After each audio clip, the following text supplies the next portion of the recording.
Should you pay off the mortgage before retirement? One of the most common retirement goals people tell me is surprisingly simple. They say, I just want my mortgage gone. And honestly, that instinct makes a lot of sense. For most households, that mortgage has been the largest expense for decades. So when retirement finally approaches, many people naturally assume, next step, obvious, start retirement completely debt-free. I recently met with a couple preparing for retirement that raised an interesting question.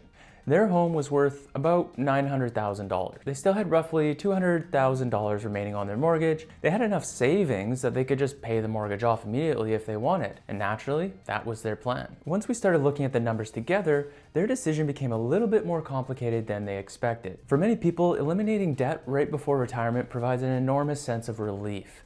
There's a psychological benefit that goes beyond purely just the math.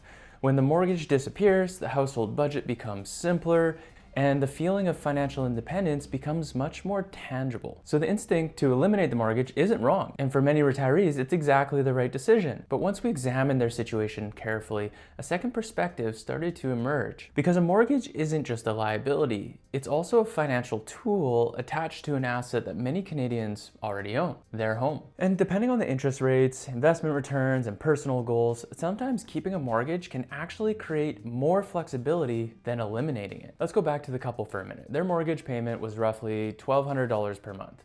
They were planning to retire in about 3 years, and they had investment accounts that could easily eliminate the remaining $200,000 of their mortgage balance. So their initial question seemed pretty simple. Should we pay it off? But when we stepped back, the real decision became clear because paying off the mortgage meant using $200,000 of their investment portfolio. That money would still exist, of course. It would simply be locked inside of the home. Accessible eventually, but not easily liquid. For them, keeping the mortgage would mean something different.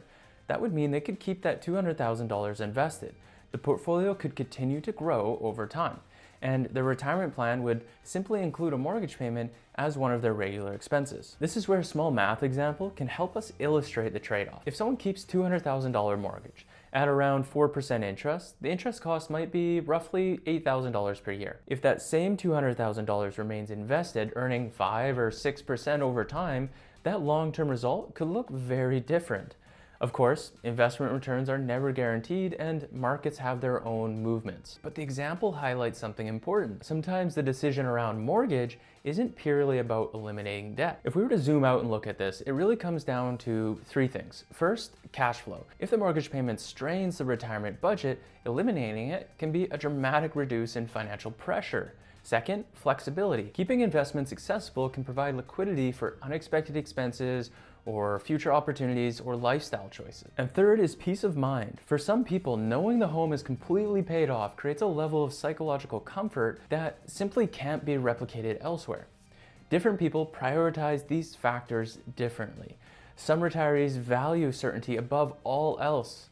They prefer knowing their core expenses are as low as possible for them. So in that case, eliminating the mortgage makes perfect sense. Other people are more comfortable managing that payment as a broader financial strategy. They may value maintaining access to their capital more than they value eliminating a debt. This is something we talk about often at Sparrow. People sometimes assume financial planning is all about finding that one best strategy, but in reality, most of the time, it's understanding the landscape of choices available to you. When someone can see those choices clearly, they can make decisions with far more confidence. For the couple I mentioned earlier, the answer eventually became clear. After exploring both perspectives, they realized what they valued most was simplicity. They didn't want to think about mortgage payments during retirement at all, so they decided to eliminate that entirely, giving up flexibility for that certainty and peace of mind. Ultimately, the goal isn't to win an argument about should we pay off the mortgage or should we keep it. The goal is to build a retirement that feels right to live inside of. And ultimately, most financial decisions come back to one simple question, which is,